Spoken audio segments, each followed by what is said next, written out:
What's up, YouTube? It's me, the artisanmc, on this evening, finishing up watching Knock at the Cabin.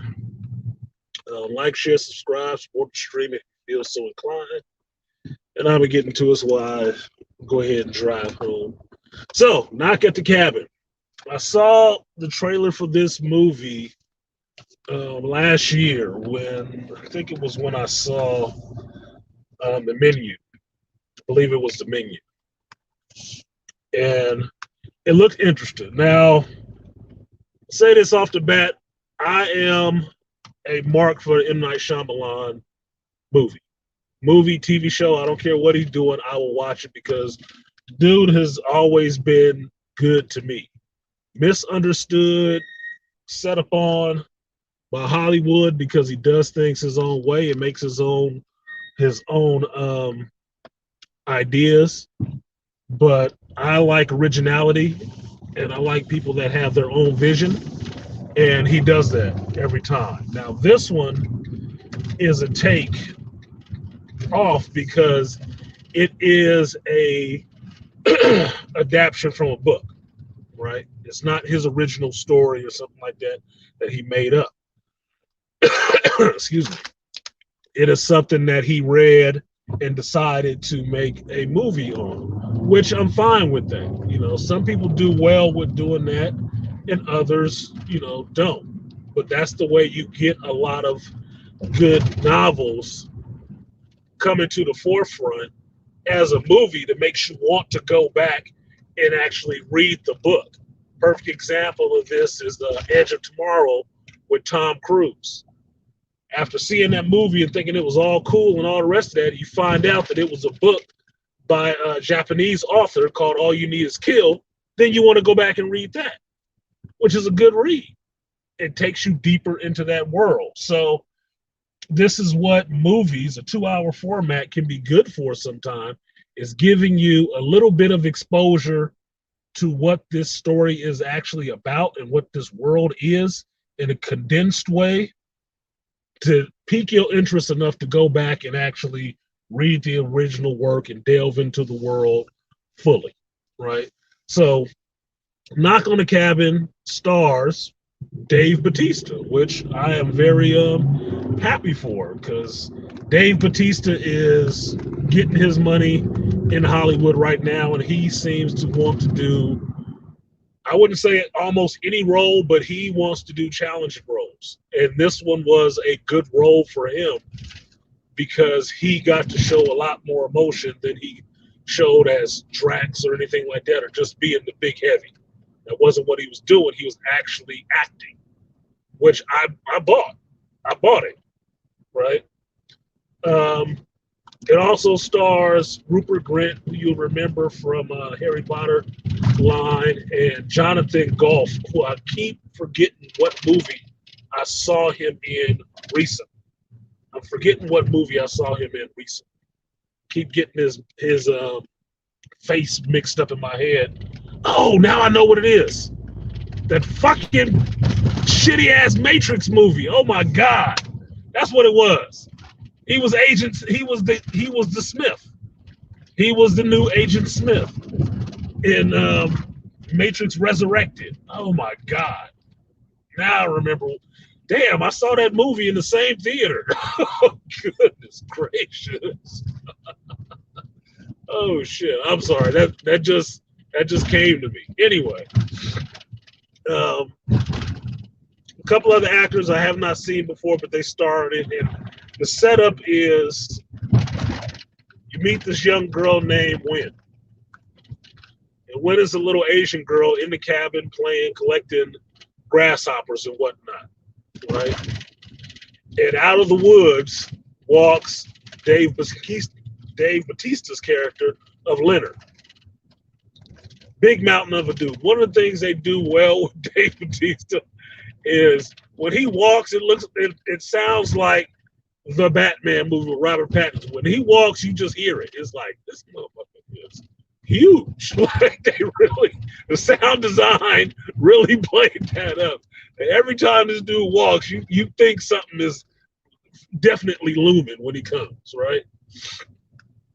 And Dave Bautista walks out of the forest on this beautiful day and sits down and starts talking to this little girl. Now, yes, stranger danger all over the place because the little girl just stays there and starts talking to him. But if it wasn't a movie, the girl would have broke.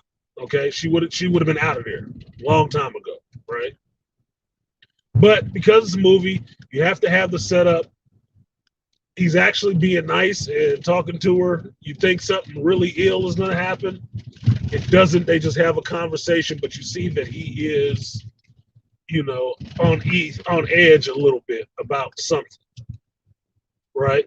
Which is what I find really interesting about Dave Bautista, in a sense, is that he can play gentle. What up, no one? He can actually play gentle and vulnerable regardless of how big he is, regardless of the tattoos and all of that stuff. He can actually play vulnerable. He can actually play afraid. And you kind of buy it. Even though he's big as he is, it doesn't matter, right? Now, it turns out that Wynn is at this cabin with her family and her parents. And her parents consist of two gay men, Andrew and Eric. Eric played by Jonathan Goff. Andrew played by, I don't know the actor's name, but I just left the movie theater, so forgive me for not knowing his name right at this moment.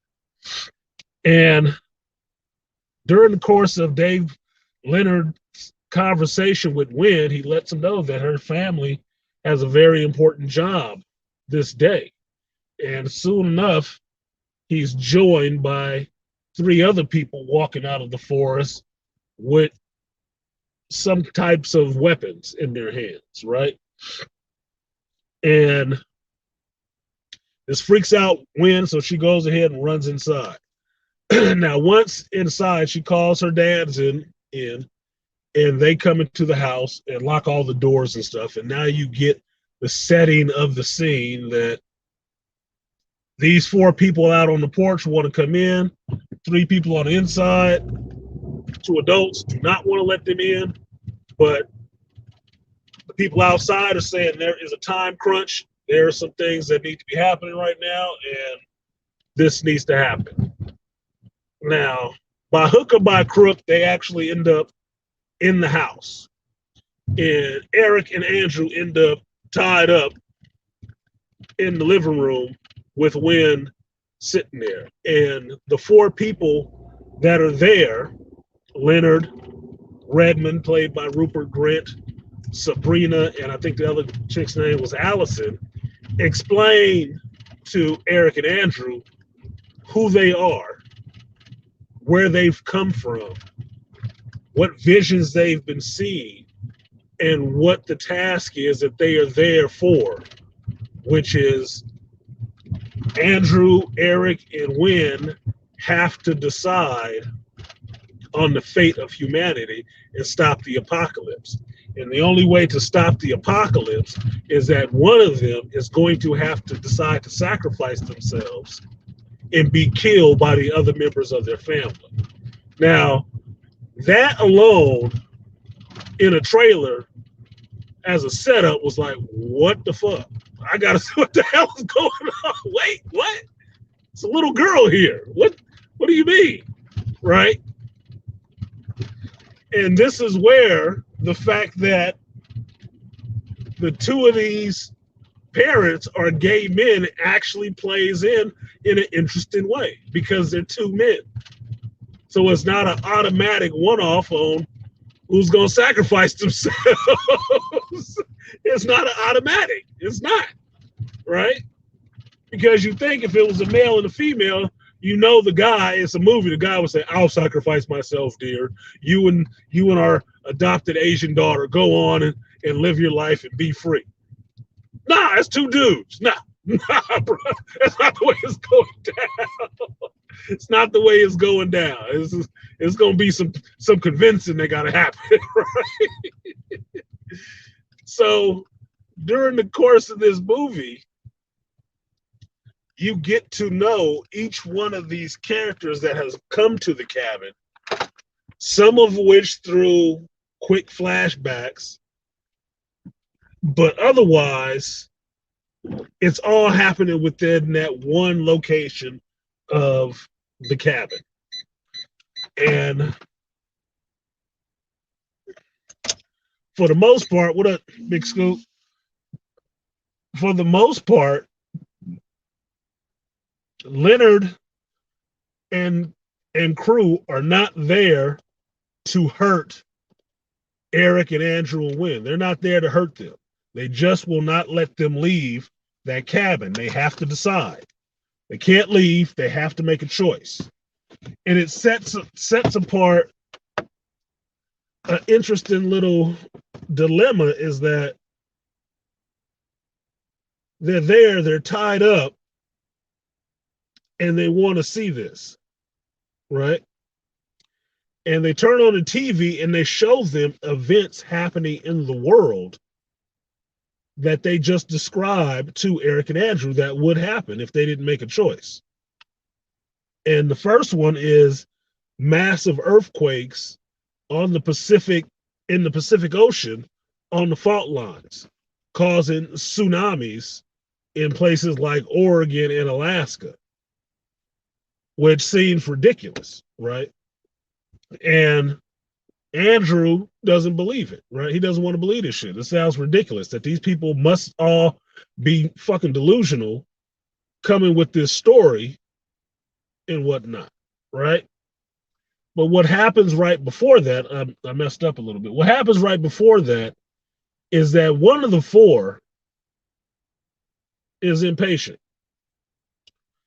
And at the point of choosing, and they choose no, you know, fuck the world, I'm gonna save my family.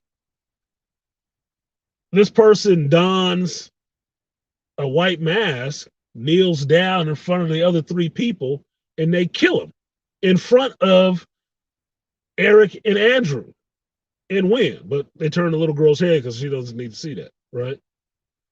They kill him. They kill the person right there in front of them. And then turn on the TV and you see all these disasters that are taking place. Now, it's an interesting little psychological job that's going on here with these people because it's set in one setting, in one place, there is tension. There is a sense of tension that there is a running clock. You cannot escape.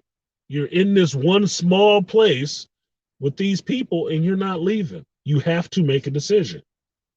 Now they're going to try to convince you to make a decision, but they're not going to kill you or anything like that. That's not what they're going to do. They're just going to prevent you from running.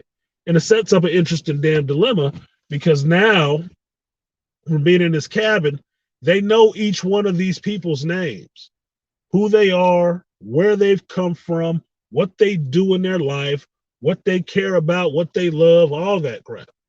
And it's like, wow, this is crazy, right?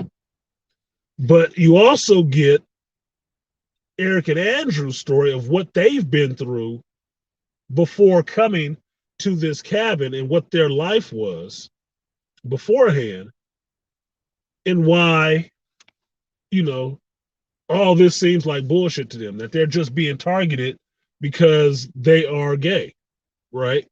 That they're two gay men, that they're just being targeted because of that. What up, Beast? So I don't want to give away the rest of the story, but that is the basic setup for how things go on from there. Now, the interesting part to this is how it's shot. I really love the way this was shot. The camera angles, the up close in a person's face camera, but the background is obscured a bit. It makes it really creepy. It makes it really creepy. There's one scene that is odd where the little girl Wynn escapes from the cabin, right? And she's running out and she's hides behind the tree. Leonard, played by Dave Bautista's character, realizes she has gotten out. Now, the camera is set on Wynn in the foreground, standing behind a tree. But right off to the side in the background, you see the blurred image of Dave Bautista come out on the porch and then walk down and start walking through the grass, calling her name. It is creepy as shit to see it that way. And they do it a couple of other times in the shots where you have that kind of juxtaposition where you're solely focused on what's in front of you, but you're seeing all this movement and activity happening in the background. It's creepy to me, right? The other one that happens is a good fight scene shot where you see somebody just getting rocked with punches and the camera is on it's on the person's back. So every time they get hit, the camera moving with them when they get hit, which looked kind of cool, right? There were a lot of really good scenes in here that I really caught myself thinking, damn, that's a really good shot. That's a really good angle. That's a really good camera angle. Because I'm a visual person. I like visuals. So it sets up a good visual in my mind for what I'm seeing in that frame, in that shot. It's like, okay, that was actually really cool to me. But it also draws you more in to what's going on with the characters because you see everything that's happening with their faces. You're right in their eyes. So you can see if they're dreading what is going to happen, what they have to say, what emotions are churned up in them. It's a really good performance out of each one of these characters that don't want to be there. They don't want to be there. It's not something that they just chose to do. They don't want to be there doing this, but they have to. For some reason, they have to.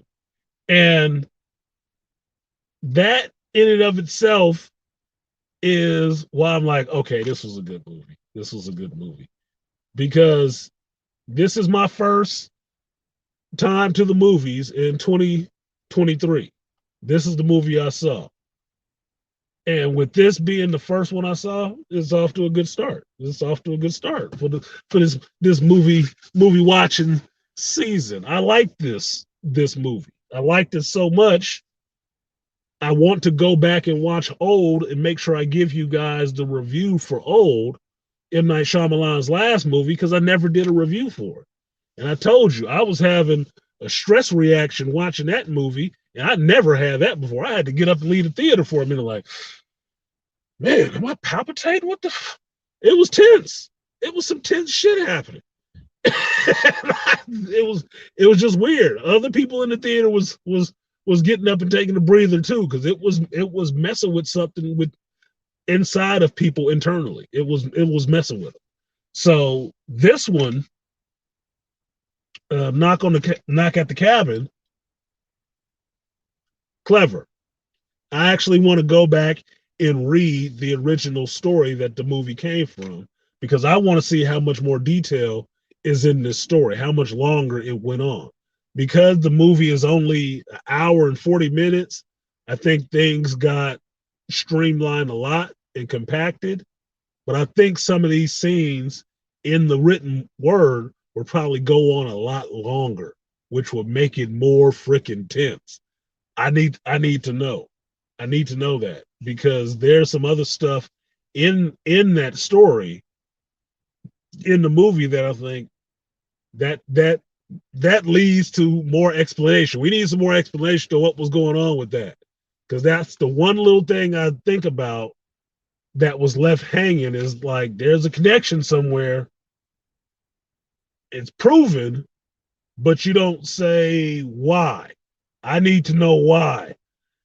Why was that connection there? I need to know, and that was unanswered in the movie.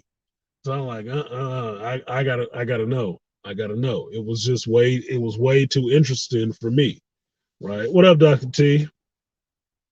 Watching, but around 15 minutes to the beginning. Damn, you got the bootleg connect. Dr. T on it, boy. Professors and cops always got the best bootlegs. But I enjoyed it. I really did enjoy it. I think it was a good movie for Dave Batista, that he really got to be front and center a lot with his acting and acting off of other actors. And I really felt something for his character. I felt bad for his character. I really did. He's a really imposing dude, but at the same time, he's really good with the child actor and stuff like that, which is nice to see, right? There is a moment in the movie that I laughed my ass off. Is that when Leonard comes to the door, he knocks on the cabin door, and I think it's Andrew looks out the blinds to see who it is. He's like, "It's a really big dude." my line for that, when he looked out the window to see who was knocking on the cabin door, was going to be, "That's a big motherfucker out there." But I just chuckled when he said, "That's a big guy out there." That's like, yeah, no shit. He better open that door.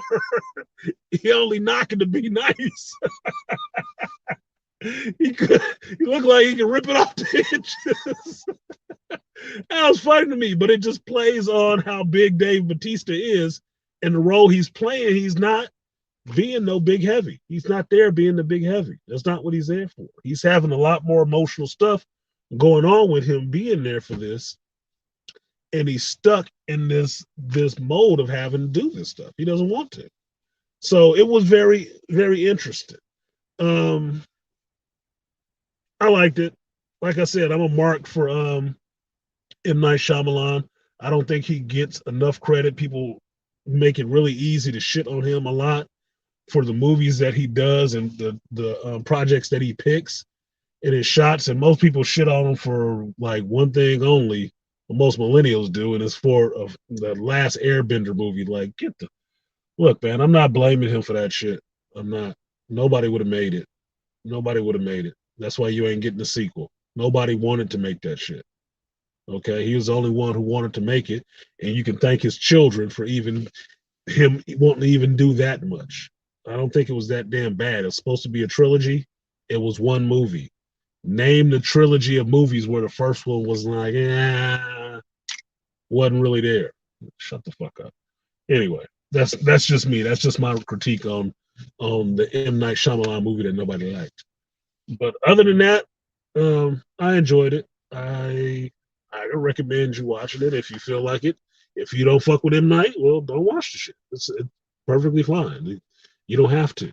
Me, I've been on him since he did The Sixth Sense, and I have not stopped watching M. Night movies and finding something I really like in it. I really do wish he would go back and expand on his Unbreakable Glass split universe, because I'm telling you, he could catch Marvel DC if you saw the rest of those characters in the shared universe. That was a genius move to me, like what, 10, 20 years in the making, that you never even saw that shit coming. And that was fun to me. It was fun. So that's it. That's my brief review of Knock at the Cabin, first of 2023. Appreciate you guys for coming through. Like, share, subscribe. Support the stream if you feel so inclined. And when you subscribe, click that bell so you don't miss when I go live randomly like I just did tonight. But that's it for now, and I will see you guys next time. Peace. I saw, I'm conquered, I'm bald. Yeah. I saw, I'm conquered, I'm bald. Yeah.